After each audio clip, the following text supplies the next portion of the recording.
Well, hey there. Welcome to Canna Coach MMJ, episode number 6. I'm your host, Melamina, and I combine 12 years of pharmaceutical experience, 3 years of cannabis experience, with a lifetime of love and passion for all things alternative healing.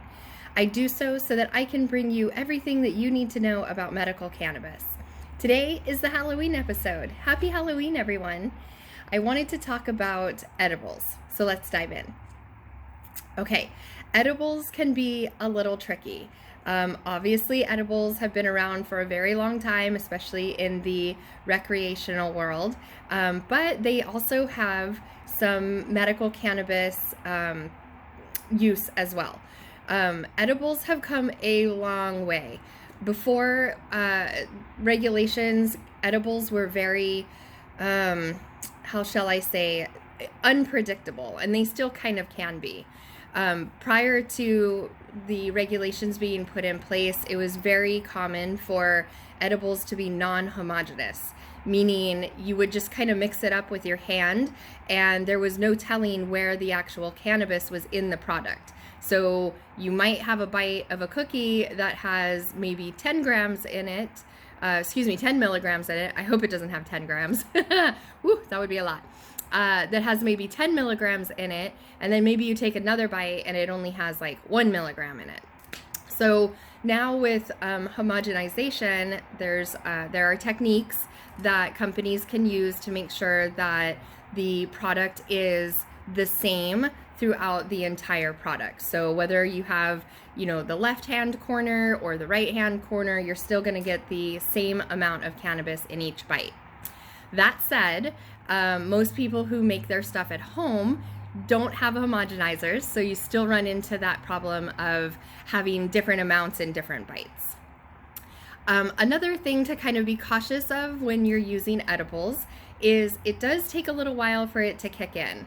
So with edibles, it is pretty much the slowest onset rate, meaning you take a bite and it has to go through your system in order to be metabolized and then have the actual compounds go into your bloodstream. So that takes a little while. Where people run into trouble is they often think that it should be super quick, like smoking. Smoking or inhaling is by far the fastest route, but folks fall into issues when they think that it should come, the high effect or the medicine effect should come on very quickly, and it doesn't. So where folks end up running into trouble is they take a bite, they wait maybe 5, 10, 15, 20 minutes, and they say, oh, this isn't doing anything. They take another bite. And all of a sudden, an hour later, oh my goodness, they've gotten too high and it's uncomfortable and they don't know what to do. So anytime you're using edibles, same principles apply. Start low and go slow. Always start with the lowest dose that'll be effective for you. So if you're using THC, just keep in mind that it only takes between 2 and 5 milligrams of THC to feel the high effect. So when you're using medical cannabis, try to stay around that range, especially if you're first starting off. And if you feel like you might need to take more, wait an hour before you take another bite. That way you can see if it really did kick in and if you really are getting the benefits. If you're going to any Halloween parties this weekend, just be cautious. My fiance and I were at a party a year or so ago. It was a big cannabis event and it was super fun. And they were coming around with hors d'oeuvre trays and they were super delicious. And then we realized, oh my gosh, these are medicated. Nobody bothered to tell us that they were medicated. So luckily I did realize it. Eventually we figured it out. We ended up asking someone or someone told us.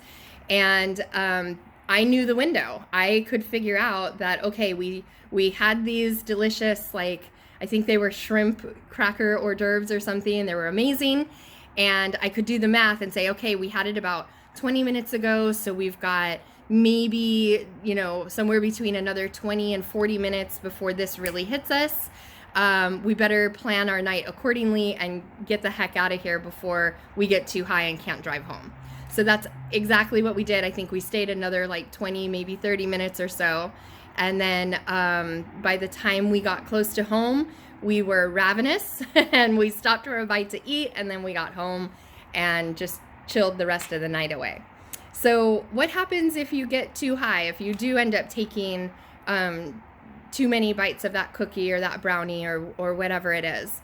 Well, the biggest side effect, especially if you're using THC, is the high effect. So you're going to get a little sleepy, especially if it's an indica strain. You're going to feel sleepy. Indica is the best strain for medical use anyway. It's very calming for the system. So just lay down, take a nap, make sure you're somewhere safe, and stay there. Lay down, sleep, drink plenty of water to help flush it out of your system as well, but just relax. And especially if you're taking cannabis for medical purposes, your body most likely needs the rest anyway. So it's okay. It's not a bad thing. All right, my friends. Well, that I think will do it for our little chat about edibles. Whether you're using them for medical purposes, they can be very helpful, or if maybe this weekend for Halloween you're going to indulge a little bit and hang out in the recreational area, no problem. Just remember to take it slow and let it fully kick in before you take that second dose or that second bite. All right, everyone, I hope you have a fantastic Halloween. Stay safe out there. And again, my name is Melamina. I am your Canna Coach MMJ. If you have questions, comments, concerns, or interpretive dances, feel free to leave them below, or you can reach out to me at cannacoachmmj.com, and I will be happy to help you out. Until next time, bye-bye.